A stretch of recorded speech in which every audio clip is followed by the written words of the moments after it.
Okay. आज हम एक चैप्टर 12th में करेंगे जो कि dual theory of matter and radiation है। ये भी एक आसान चैप्टर है और बाय एंड लार्ज क्वेश्चंस इसके जितने भी सीबीएसई में आते हैं वो क्लियर होता है। So let's start.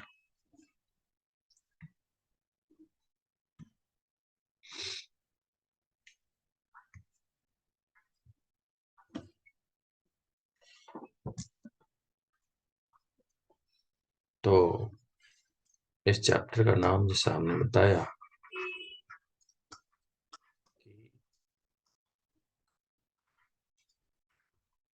Dual theory of matter.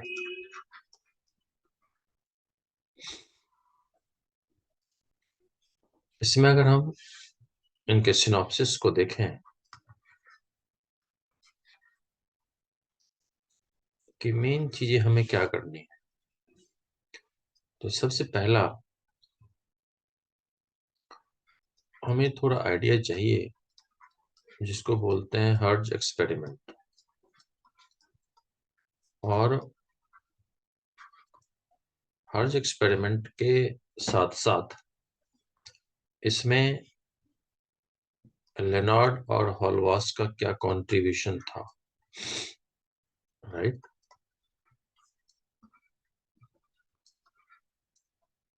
Then हमें कुछ फैक्टर्स देखने हैं, factors affecting photo electric current.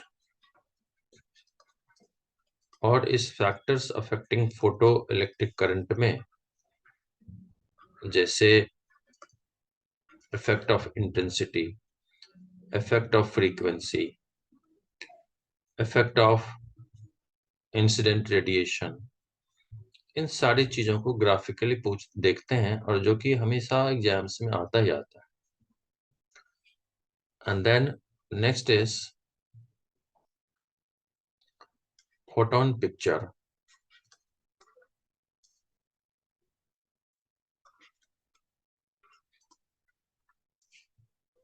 of matter,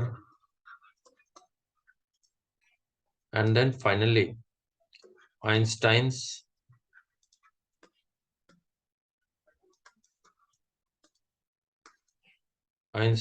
photoelectric equation।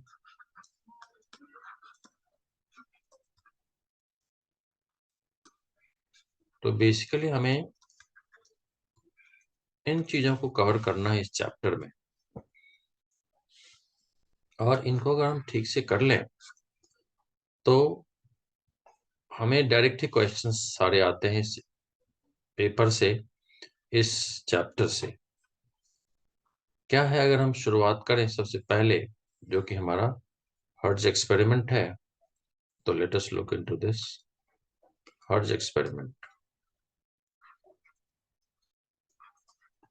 HERTZ,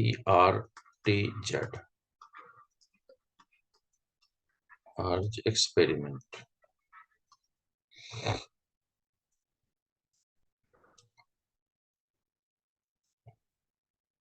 basically इसमें एक चैम्बर है जिस चैम्बर को हम इवैक्यूएटेड चैम्बर बोलते हैं, खाली सा है जिसके अंदर कुछ नहीं है, राइट। एयर भी इनमें से निकाल दी गई है और इसके इनसाइड दो प्लेट्स लगा दिए गए और इसमें एक यहाँ पे ओपनिंग जैसी है जो कि विंडो कहते हैं। इनको कनेक्ट कर दिया और इसमें हम चाहे तो वोल्ट मीटर कनेक्ट कर सकते हैं to have current voltage, and then we can have ammeter also, अगर हम चाहें तो रिकॉर्ड कर सकते हैं। एंड देन इनके साथ सोर्स वोल्टेज दे दिया। ये कैथोड प्लेट है और इनको पॉजिटिव से इनको नेगेटिव से कनेक्ट किया।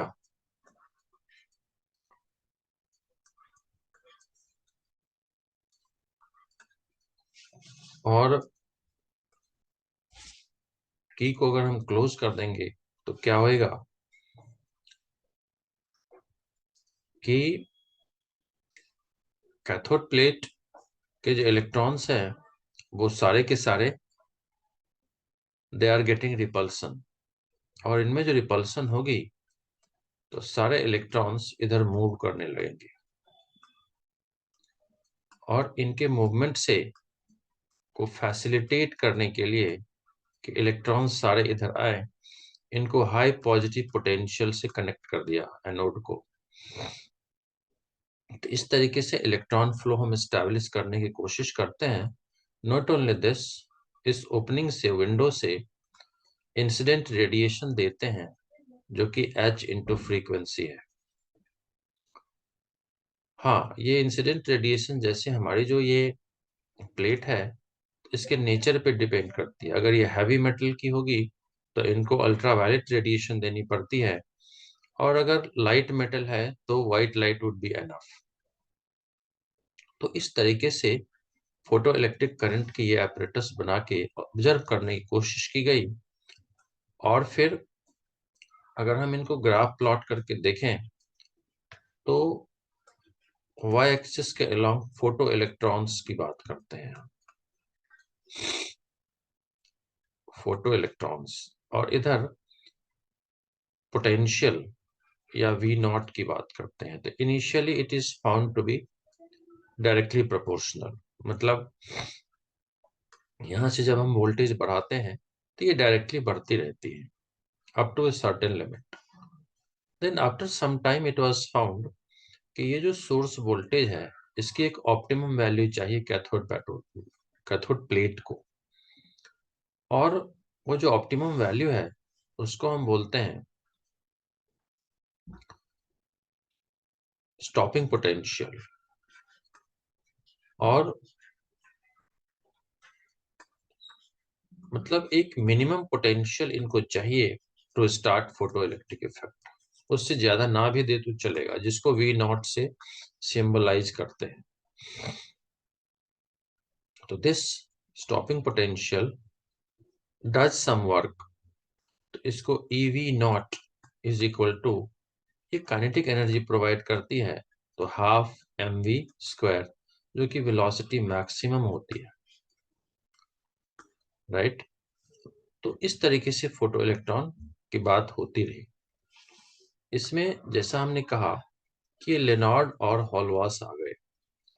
तो अगर हम इन दोनों को देखें तो इन्होंने बेसिकली एक तरीके का कॉन्फर्मेशन करी है कि जो फोटो इलेक्ट्रिक इफेक्ट हो रही है, जो कैथोड प्लेट से इजेक्ट हो रही है इलेक्ट्रॉन्स, क्या ये वाकई होती है या नहीं होती है। तो इसको उन्होंने कंफर्मेशन कैसे करी, उन्होंने 3 स्टेप में इसको समझा। फर्स्ट स्टेप क्या किया उन्होंने, तो न्यूट्रल कैथोड प्लेट ले लिया, न्यूट्रल। अब न्यूट्रल लेके जब यहाँ लगा देते हैं इसी सेटअप में और सारा चीज ऐसे ही रखते हैं, देन ही फाउंड कि after some time this plate gets converted into positive. मतलब क्या है कि इसमें से इलेक्ट्रॉन निकला होगा।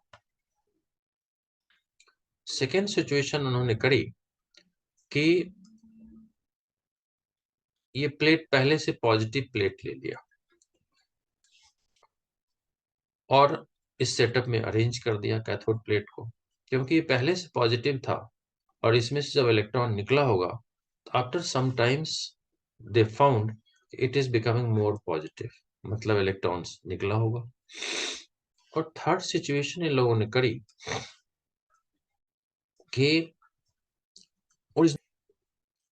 अब ओरिजिनली जब नेगेटिव ले ली तो इससे क्या होगा, इस सेटअप में डाला और दोबारा से इसमें फोटो इलेक्ट्रॉन्स की बात हुई होगी, तो फोटो इलेक्ट्रिक इफेक्ट हुई होगी, और इसमें से जब निकला होगा ये, इलेक्ट्रॉन्स, तो it is becoming again, electron eject हुआ तो ये फिर पॉजिटिव प्लेट में कन्वर्ट हो गई। तो इस तरीके से इन दोनों ने, लेनार्ड और हॉलवास ने कंफर्म किया कि फोटो इलेक्ट्रिक इफेक्ट हो रही है इस सेटअप से। तो this is all about conformation of hertz experiment and nothing else. तो इस तरीके से हम एक लाइन में कह सकते हैं, the spontaneous emission of electrons from a metal surface when suitable radiation falls on it is called photoelectric effect.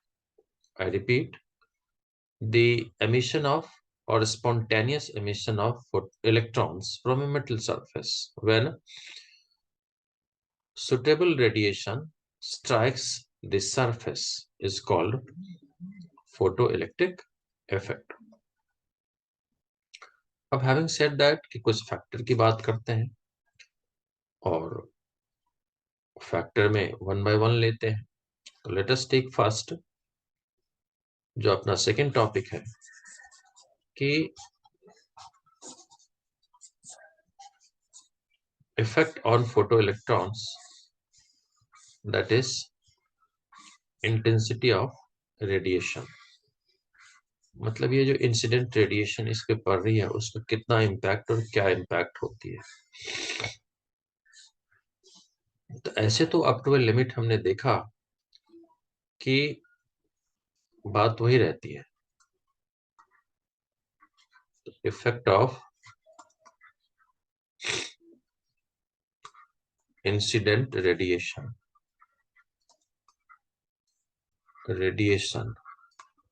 ये जो हम दे रहे हैं बाहर से ऑन फोटो इलेक्ट्रॉन, सिंबल में लिख देता हूं। इसको ग्राफ से समझते हैं और ये ग्राफ हमारा कुछ ऐसे होती है,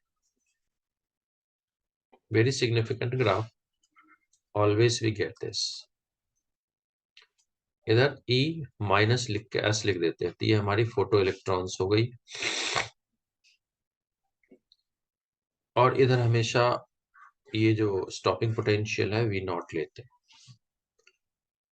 अब इंसिडेंट रेडिएशन की बात हम कर रहे थे, तो इंसिडेंट रेडिएशन जो शुरू में हमने देखा ये डायरेक्टली प्रोपोर्शनल है,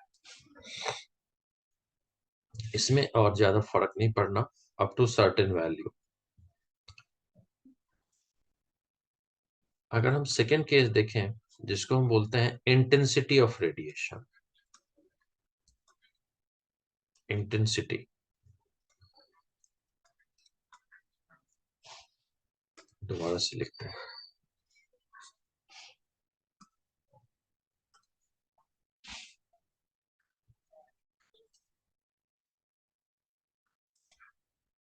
इंटेंसिटी ऑफ रेडिएशन मतलब कितनी देते हैं रेडिएशन, तो उसका क्या इम्पैक्ट है।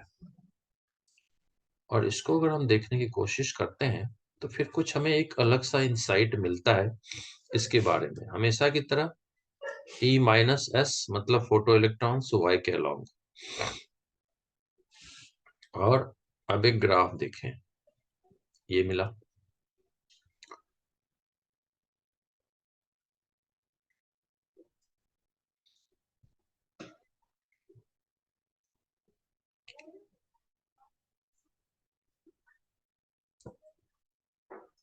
तो लेफ्ट हैंड साइड में जो कि माइनस V नॉट है स्टॉपिंग पोटेंशियल, और मान लेते हैं कि ये फर्स्ट इंटेंसिटी ऑफ रेडिएशन है और ये हमने दोगुनी कर दी, 2I कर दी। तो दोनों के केस में कट ऑफ पोटेंशियल चेंज नहीं हुआ।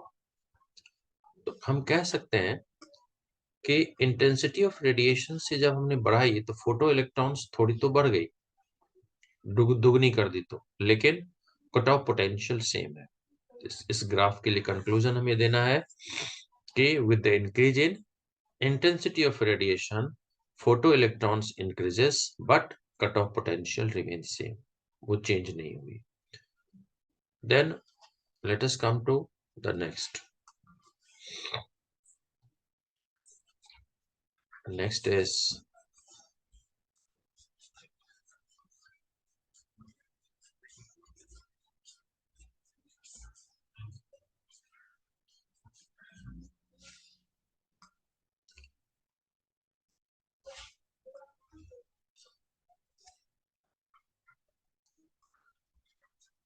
Effect of frequency.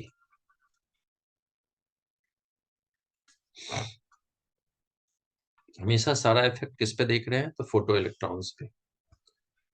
और अगर हम ग्राफ प्लॉट करने की कोशिश करें हमेशा की तरह, इधर वी नॉट, इधर फोटो इलेक्ट्रॉन्स,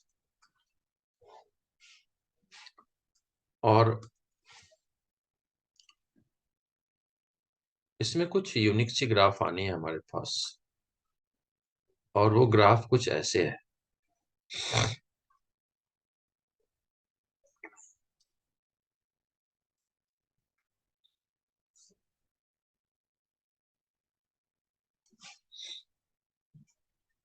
कहते हैं कि this is V naught one, obviously minus लेंगे, V naught two, if it is frequency nu1, if it is nu2, such that nu2 is greater than nu1।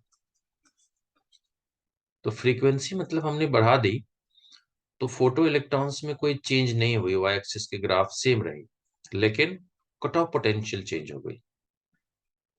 Hope it's clear. क्या conclusion है कि with the increase in frequency of incident radiation, जो window से दे रहे थे hearts experiment में, तो with increase in frequency of radiation this photo electrons remains constant but cutoff potential change। तो अगर ऐसा हुआ तो फ्रीक्वेंसी बढ़ा रहे हैं, कट ऑफ भी बढ़ रही है, एक तरीके से डायरेक्टली प्रोपोर्शनल है। तो क्यों ना एक अलग से ग्राफ प्लॉट कर ले जिसमें कट ऑफ वर्सेस फ्रीक्वेंसी की ग्राफ हो हमारी। और जब ये ग्राफ प्लॉट करने की कोशिश करते हैं तो ये कुछ ऐसे मिलती है।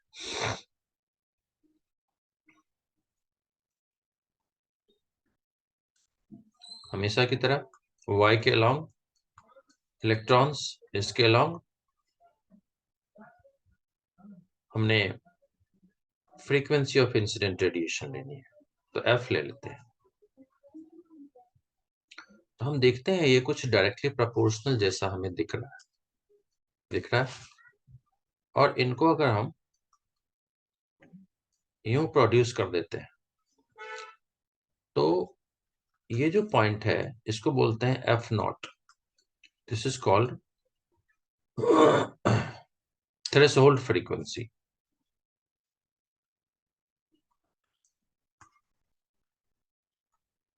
थ्रेशोल्ड फ्रीक्वेंसी मतलब ये इतनी फ्रीक्वेंसी कम से कम चाहिए to have ejection of photo electrons. और तो यहाँ पे ये जो थ्रेशोल्ड फ्रीक्वेंसी है वो बहुत ही सिग्निफिकेंट है, क्योंकि कम से कम ऑप्टिमम जब इतनी देंगे then it will start ejecting photo electrons, और लाइन जो होती है हमारी वो लीनियर हो गई। तो लीनियर होने से चाहे तो इलेक्ट्रॉन्स के अबाउट यहाँ पे हम v भी ले सकते हैं या v नॉट भी ले सकते हैं। तो ये वैल्यू हमारी माइनस v नॉट को रिप्रेजेंट करता है। तो दिस इज अबाउट। और इसमें जो ये स्लोप होती है, ये स्लोप हमें देता है प्लैंक्स कांस्टेंट वैल्यू की value. Slope gives the value of Planck's constant h।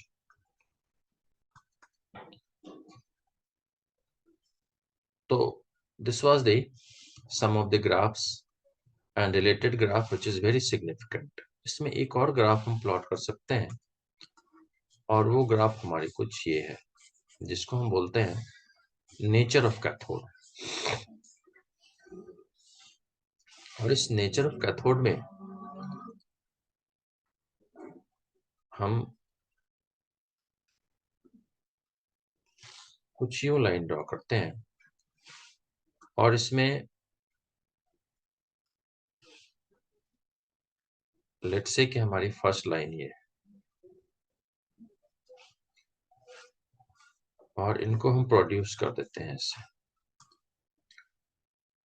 Now let's say ये हमारी दूसरी लाइन है, और दूसरी लाइन को यूं प्रोड्यूस करते हैं। मान लेते हैं ये मेटल ए है, ये मेटल बी है। ये हमेशा की तरह इफ फ्रीक्वेंसी के लिए है, ये V0 के लिए है। This is for minus V0, जो कि हमारी फर्स्ट मेटल के लिए है। माइनस कट ऑफ अलग अलग हो गई दोनों की। लेकिन ये जो हमारी थ्रेशोल्ड फ्रीक्वेंसी है FA is more than FB, तो B की थ्रेशोल्ड फ्रीक्वेंसी ज्यादा हो गई, मतलब इनको जो ऑप्टिमम फ्रीक्वेंसी चाहिए वो थोड़ी ज्यादा चाहिए। तो ये रिप्रेजेंट ये करता है कि B is heavy metal, this is heavy metal because it requires little more frequency to start the photo electrons, जबकि बी की जो कट ऑफ पोटेंशियल मतलब थ्रेशोल्ड फ्रीक्वेंसी है वो कम है एज कंपेयर टू ए। तो इसलिए ए को हम बोलते हैं लाइट मेटल। तो इसलिए कहते हैं कि लाइट मेटल को फोटो इलेक्ट्रॉन्स इजेक्ट करने के लिए थोड़ी लेस एनर्जेटिक रेडिएशन चाहिए, और वो लेस एनर्जेटिक रेडिएशन जैसे व्हाइट लाइट भी एनफ होती है। लेकिन हैवी मेटल के लिए इनको white light is not enough, इनको थोड़ी ज्यादा एनर्जेटिक रेडिएशन चाहिए, जैसे अल्ट्रावायलेट रेडिएशन, यूवी रेडिएशन। तो hope this part is complete. Next part हम करते हैं नेक्स्ट वीडियो में। Thank you so much, may God bless you. And one request, if you like my video, hit like button and do share with your friends and write comments. Thank you so much.